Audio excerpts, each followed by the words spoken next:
Bienvenidos a nuestro podcast, donde hoy nos sumergiremos en la fascinante teoría SELF de Carl Rogers. Pequeñas grandes estrategias donde, como siempre, abordamos el desarrollo de la infancia para contribuir a futuros brillantes. Así es, amigos oyentes, prepárense para un viaje en el que exploraremos los intrincados detalles de esta teoría psicológica tan influyente.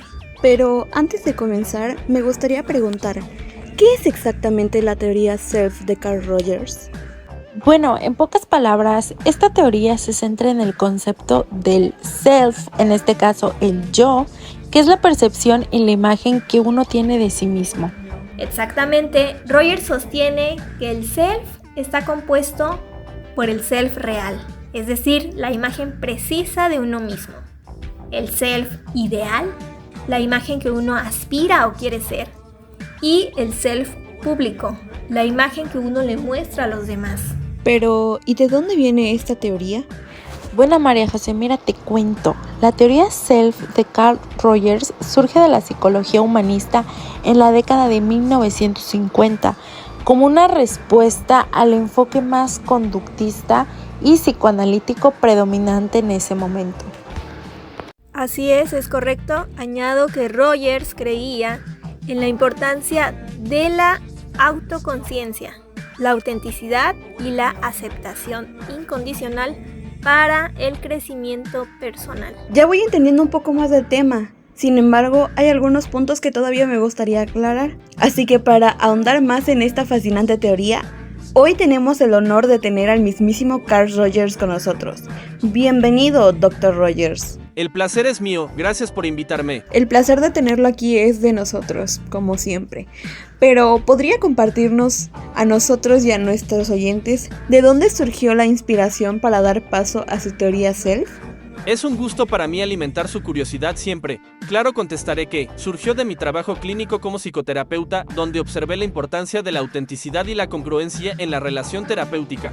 Me di cuenta de que, cuando los individuos se sienten aceptados y comprendidos, son más propensos a explorar y cambiar. Ok, de acuerdo, doctor. ¿Y cómo funciona esta teoría en la práctica? Pregunta fácil de contestar. En la práctica, la teoría SELF se centra en crear un ambiente terapéutico educativo de aceptación incondicional y empatía, donde los individuos se sientan libres de explorar su verdadero self.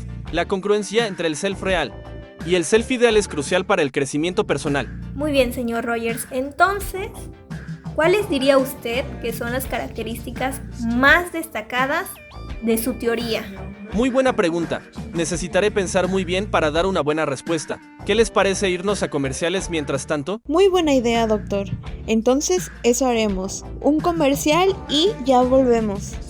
Unos pedacitos de pollo empanizado y el toque especial está en ponerle mayonesa McCormick. Porque, Hellmann's, qué brutos, güey.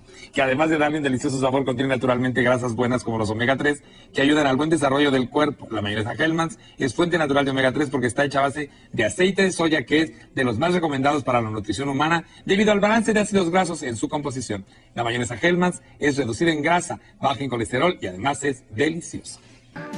Y regresamos de los comerciales a este grandioso podcast llamado Pequeñas Grandes Estrategias, donde como siempre abordamos el desarrollo de la infancia para contribuir a futuros brillantes. Claro que sí, mi queridísima María José. Y respondiendo a la pregunta de tu compañera sobre las características destacadas, la teoría SELF se caracteriza por su enfoque centrado en la persona, su énfasis en la autoexploración y su confianza en el potencial humano para el crecimiento y el cambio. Además, promueve la autorregulación y la autoevaluación como medios para alcanzar una mayor autenticidad y congruencia. Permítanme explicarlo con un ejemplo concreto. Imaginen a un niño en la escuela que se siente inseguro y con baja autoestima debido a dificultades de aprendizaje, en lugar de enfocarse solo en los resultados académicos. Un maestro que aplique la teoría SELF se centraría en crear un ambiente de aceptación incondicional y empatía.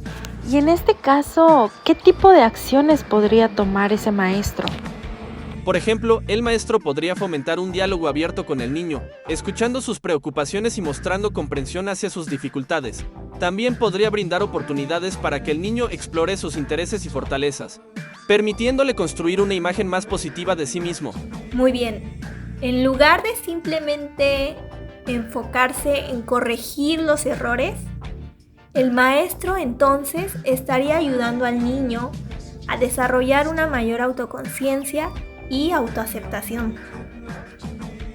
Exactamente, mi querida Abigail, tienes tu boca llena de razón y tus pensamientos claros y decisivos. Al hacerlo, el niño se sentiría más seguro de sí mismo y estaría más motivado para enfrentar los desafíos académicos. Pero recuerda que esta es solo una forma en que la teoría SELF puede tener un impacto significativo en el ámbito educativo.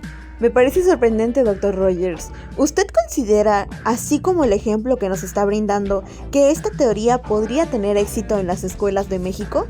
Creo que mi teoría del SELF tiene un gran potencial en el ámbito educativo mexicano, ya que puede ayudar a los maestros a crear un ambiente de aprendizaje más inclusivo y centrado en el estudiante.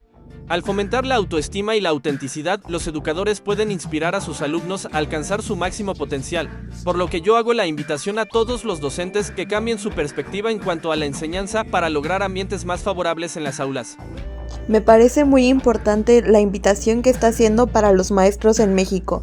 Muchas gracias, Dr. Rogers, por compartir esta visión con nosotros el día de hoy. Ha sido un placer. Espero que esta conversación haya inspirado a nuestros oyentes a explorar más a fondo la teoría SELF y su aplicación en sus propias vidas y prácticas educativas. Recuerden siempre que cada estudiante es único y valioso.